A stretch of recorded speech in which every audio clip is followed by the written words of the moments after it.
जब पत्नी की आंखों में प्रेमी बस जाए। छत्तीसगढ़ के जिला बलौदा बाजार के थाना पलारी के गांव छेरकापुर के रहने वाले भकला आडल का बेटा सुमेर आडल आवारा दोस्तों के साथ रहकर काफी बिगड़ गया था। वह गांव की बहू बेटियों पर बुरी नजर रखने लगा तो भकला ने उसकी शादी पड़ोस के गांव की रहने वाली तोपबाई से कर दी। भकला का सोचना था कि पत्नी की जिम्मेदारी आते ही बेटा अपने आप सुधर जाएगा। परिणाम उसके आशा के एकदम अनुकूल ही निकला। सुमेर नईनवेली पत्नी तोपबाई के रूप यौवन में कुछ इस तरह उलझा कि शादी के बाद उसका ज्यादातर समय घर पर ही गुजरने लगा। शादी के 1.5 साल बाद तोपबाई ने बेटी को जन्म दिया तो सुमेर की जिम्मेदारी और बढ़ गई। अब उसके पास समय ही नहीं रहा कि वो दोस्तों के साथ उठे बैठे। एक एक करके सुमेर 4 बच्चों का बाप बन गया। परिवार बड़ा और उसी बीच बाप की भी मौत हो गई तो सुमेर घर परिवार की जिम्मेदारियों में इस कदर उलझ गया कि अब उसे अपना भी होश नहीं रहता था। इसके बावजूद जवानी की बिगड़ी अन्य आदतें भले ही सुधर गई थी, लेकिन पीने पिलाने की आदत जस की तस थी। जबकि अब उसके बच्चे भी जवान हो रहे थे। उसकी बड़ी बेटी हेमलता 18 साल की हो चुकी थी। सुमेर के घर से कुछ दूरी पर संतरू यादव का घर था। उसका दूध का कारोबार था, इसलिए उसके बेटे नरसिंह यादव उर्फ शेरा का मन पढ़ाई में नहीं लगा तो उसकी पढ़ाई छुड़ा कर संतरू ने उसे अपने साथ दूध के कारोबार में लगा लिया था। उसका एक बेटा और था, जो रायपुर चला गया था और वहां किसी कंपनी में नौकरी करने लगा था। उसके जाने के बाद उसे शेरा का ही सहारा रह गया था। एक ही गांव का होने की वजह से सुमेर और शेरा में अच्छी पटती थी। इसी वजह से दोनों का एक दूसरे के घर भी आना जाना था। वैसे तो दोनों की उम्र में 5-6 साल का अंतर था, लेकिन उनकी आदतें काफी हद तक मिलती जुलती थी, इसीलिए दोनों में पटरी खाने लगी थी। सुमेर भी खाने पीने वाला आदमी था और शेरा भी। अक्सर दोनों की शामें एक साथ गुजरती थी। दोस्त की पत्नी होने की वजह से शेरा तोपबाई को भाभी कहता था। इसी रिश्ते की आड़ में दोनों के बीच हंसी मजाक भी खूब होता था। उनका यह मजाक कभी भी मर्यादा भी लंघ जाता था। 4 साल पहले की बात है। गर्मी के दिन थे। शेरा अपनी भैंसों को नहलाने के लिए रोजाना दोपहर को गांव के दक्षिण में जायसवाल आरा मिल से थोड़ी दूर स्थित ठाकुरबिया तालाब पर ले जाता था। उस दिन शेरा ने अपनी भैंसों को पानी में उतारा ही था कि उसकी नजर तालाब के दूसरे घाट पर नहा रही तोपबाई पर पड़ी। वह साड़ी उतारकर सिर्फ पेटीकोट और ब्लाउज में नहा रही थी। शेरा ने सोचा तोपबाई उसे देखकर या तो पानी में बैठ जाएगी या निकलकर साड़ी लपेट लेगी, लेकिन जब उसने ऐसा कुछ नहीं किया तो शेरा की आंखों में चमक आ गई। शेरा को अचानक शरारत सूझी और वह अपनी भैंसों को धीरे धीरे उसी ओर खदेड़ ले गया जिधर तोपबाई नहा रही थी। तोपबाई को लगा उसकी भैंसें अपने आप आ गई हैं, इसलिए वो खामोश रही।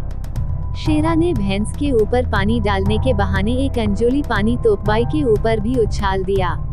तोपबाई के भीगे खुले अंग धूप में कुंदन की तरह चमक रहे थे।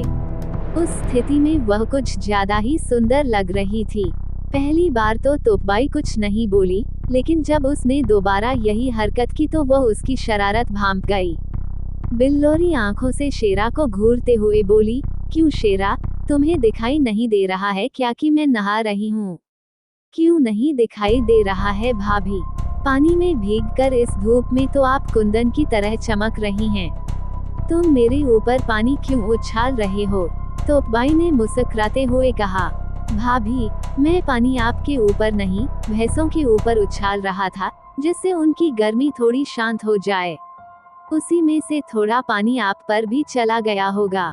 शेरा ने सफाई दी, भैंस ही नहलाना था तो उधर ही नहला लिया होता।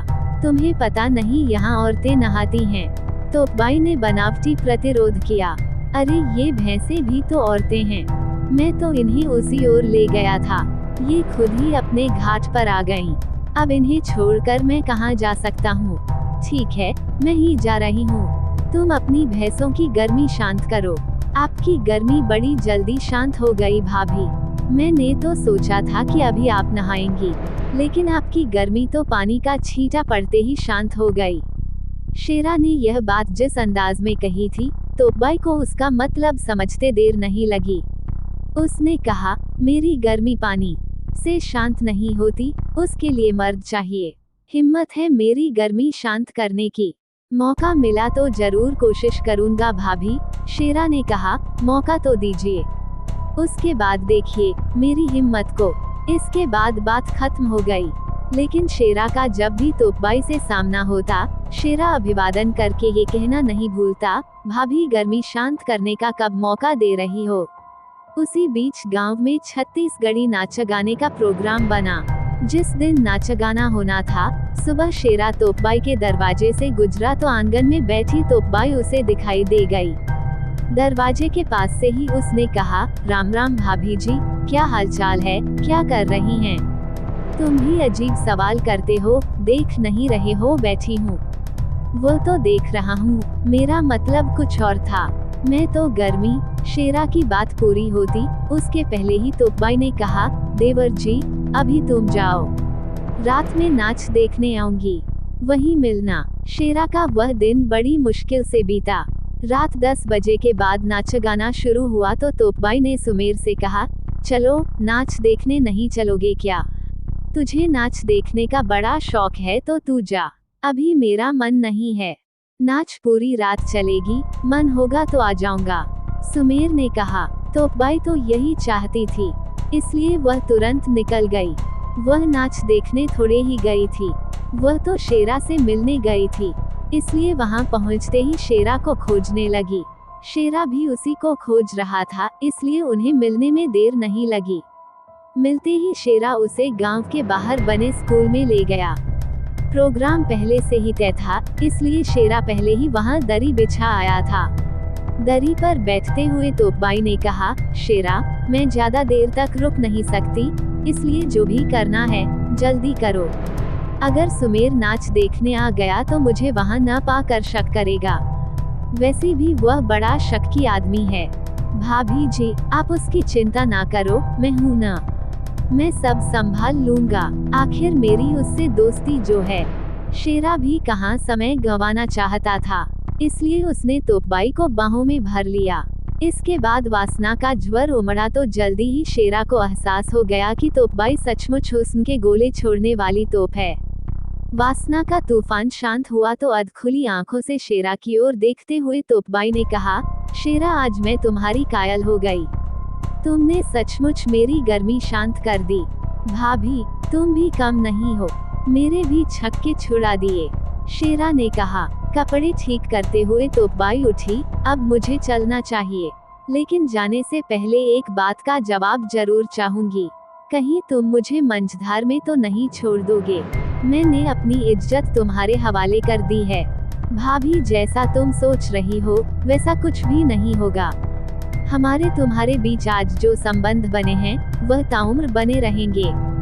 भले ही हम दोनों बूढ़े हो जाएं, पर हमारा प्यार जरा भी कम नहीं होगा। तुम्हें चिंता करने की जरूरत नहीं है। कभी भी तुम्हें किसी भी चीज की जरूरत हो मुझसे बेहिचक कहना, मैं तुम्हारी हर जरूरत पूरी करूंगा। इच्छा पूरी होने के बाद शेरा अपनी राह चला गया तो तोपबाई अपनी राह। इसके बाद दोनों को जब भी मौका मिलता कहीं न कहीं जिस्मानी भूख शांत कर लेते। यह ऐसा संबंध है जो किसी भी तरह छिपाए नहीं छिपता। शेरा और तोपबाई के भी संबंधों की जानकारी सभी को हो गई।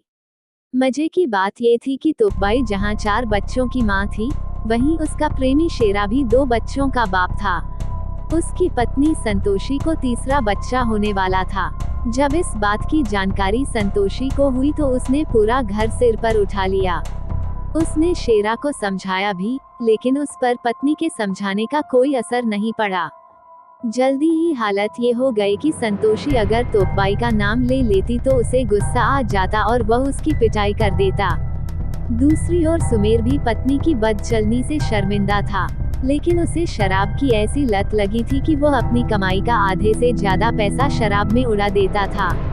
तोपबाई जब भी समझाने का प्रयास करती, उसे 4 बातें सुननी पड़ती।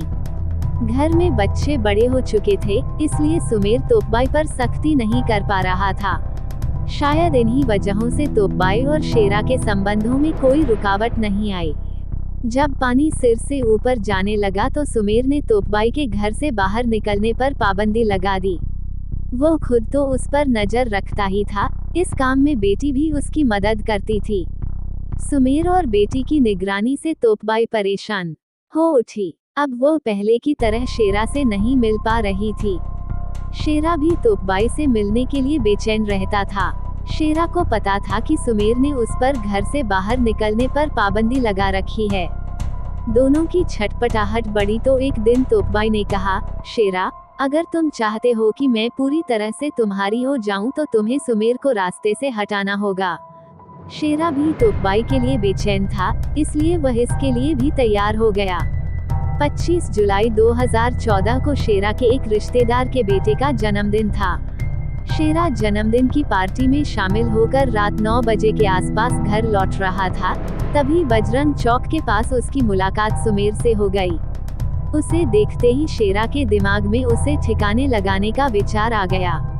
उसने उसके पास जाकर कहा, सुमेर भाई, लगता है आजकल आप मुझसे नाराज चल रहे हैं, इसीलिए मेरे साथ बैठकर खाते पीते नहीं हैं। बहुत दिनों बाद मिले हो तो चलो आज साथ बैठकर एक एक पैग पी लेते हैं। सुमेर शराब पिए था, लेकिन शराब उसकी कमजोरी बन चुकी थी, इसलिए वह मना नहीं कर सका। शेरा ने उसे अपनी मोटरसाइकिल नंबर CG04JF5513 पर बैठाया और बलौदा बाजार की ओर चल पड़ा। उस समय रात के 10 बज रहे थे। बलौदा बाजार से उसने शराब की एक बोतल, खाने का सामान खरीदा और लौट पड़ा। रास्ते में पड़ने वाले खोरसी नाला के पास उसने मोटरसाइकिल रोक दी और ठीक ठाक जगह तलाश कर बैठ गया। शेरा ने खुद तो कम पी, जबकि सुमेर को ज्यादा पिलाई। सुमेर पर शराब का नशा चढ़ा तो वह वहीं पर लेट गया। इसके बाद शेरा ने तोपबाई को फोन किया, तोपबाई, सुमेर मेरे पास नशे में बेहोश पड़ा है। तुम कहो तो इसे ऊपर पहुंचा दूं या मोटरसाइकिल पर लाद कर तुम्हारे घर छोड़ दूं। अब मैं बताऊंगी कि उसका क्या करना है। पहले तो कहते थे कि जीवन भर साथ निभाऊंगा, मंझधार में नहीं छोड़ूंगा। अब मुझसे पूछ रहे हो कि क्या करूं? तोपबाई गुस्से में बोली, अगर तुम चाहते हो कि मैं उसके हाथों पिटती रहूं, बेइज्जत होती रहूं तो लाकर उसे यहाँ छोड़ दो। शेरा की समझ में आ गया कि तोपबाई क्या चाहती है। उसने कहा, ठीक है, आज मैं सारे फसाद का अंत किए देता हूँ। आज के बाद तुझे मारने पीटने वाला कोई नहीं रहेगा तो सिर्फ प्यार करने वाला। इसके बाद शेरा ने सुमेर के पास जाकर दोनों हाथों से उसकी गर्दन दबोच ली और दबाने लगा। सुमेर पर नशा इस कदर हावी था कि वो विरोध नहीं कर सका। उसने हाथ पैर पटक कर दम तोड़ दिया। सुमेर मर गया तो शेरा उसके दोनों पैर पकड़कर उसे घसीटते हुए नाले के पास ले गया और उसकी लाश को उठाकर नाले में फेंक दिया। इसके बाद निश्चिंत होकर अपने घर चला गया। 26 जुलाई 2014 की सुबह खोरसी नाले से सटे गांव मगरचबा के रहने वालों ने नाले में लाश देखी तो इसकी जानकारी कोतवाली बलौदा बाजार को दी। सूचना पाते ही कोतवाली प्रभारी प्रमोद सिंह दलबल के साथ घटनास्थल पर पहुंच गए। थाने से निकलते समय थाना प्रभारी ने ये जानकारी एसपी अभिषेक शांडिल्य के अलावा एएसपी बी.पी. राजभानु को भी दे दी थी। लाश पानी में पेट के बल पड़ी थी। थाना प्रभारी ने गांव वालों की मदद से वह लाश बाहर निकलवाई। लाश देखकर ही लग रहा था कि उसे रात में ही पानी में फेंका गया था। वहां मौजूद लोगों से पुलिस ने लाश की शिनाख्त करानी चाहिए तो कोई भी उसकी शिनाख्त नहीं कर सका। थाना प्रभारी प्रमोद सिंह घटनास्थल और लाश की जांच कर रहे थे कि एसपी अभिषेक शांडिल्य एवं एएसपी बी.पी. राजभानु भी आ गए। इसके बाद घटनास्थल की सारी औपचारिकताएं करके लाश को पोस्टमार्टम के लिए भिजवा दिया गया। इसके बाद थाना प्रभारी प्रमोद सिंह ने थाने लौटकर हत्या का मुकदमा दर्ज कराया और यह पता लगाने लगे कि 2-3 दिनों में कहीं कोई गुमशुदगी तो दर्ज नहीं हुई। उन्हें पता चला कि थाना पलारी में थोड़ी देर पहले ही एक महिला तोपबाई आई थी, जिसका पति सुमेर आडल पिछले दिन से गायब है। तोपबाई ने अपने पति का जो हुलिया बताया था, वह लावारिस लाश के हुलिये से मेल खा रहा था। इसके बाद थाना प्रभारी प्रमोद सिंह ने तोपबाई को पोस्टमार्टम हाउस बुलवा लिया। पोस्टमार्टम हाउस में तोपबाई को नाले में मिली लाश दिखाई तो वह जोर जोर से रोने लगे। इससे साफ हो गया कि मृतक उसका पति सुमेर आडल था। पोस्टमार्टम के बाद लाश तोपबाई को सौंप दी गई। थाना प्रभारी प्रमोद सिंह ने जांच शुरू की तो पता चला कि तोपबाई का गांव के ही शेरा यादव से अवैध संबंध था। इस बात को लेकर सुमेर आए दिन उसकी पिटाई करता रहता था। थाना प्रभारी प्रमोद सिंह ने तोपबाई और शेरा यादव को थाने बुलवा लिया। दोनों से अलग अलग सख्ती से पूछताछ की गई तो सुमेर की हत्या का सारा राज सामने आ गया। शेरा यादव ने स्वीकार कर लिया कि सुमेर की पत्नी तोपबाई के साथ पिछले कुछ सालों से उसके अवैध संबंध थे। उसी के कहने पर उसने उसके पति सुमेर की हत्या कर लाश नाले में फेंक दी थी। सुमेर की हत्या का खुलासा होने के बाद थाना प्रभारी प्रमोद सिंह ने अज्ञात की जगह शेरा और तोपबाई को नामजद कर अदालत में पेश किया, जहां से उन्हें जेल भेज दिया गया। तोपबाई को जहां रायपुर की जिला जेल में रखा गया है, वहीं शेरा को बलौदा बाजार जिला जेल भेजा गया है। बलौदा बाजार जेल में महिला सेल न होने की वजह से उसे रायपुर भेजा गया था।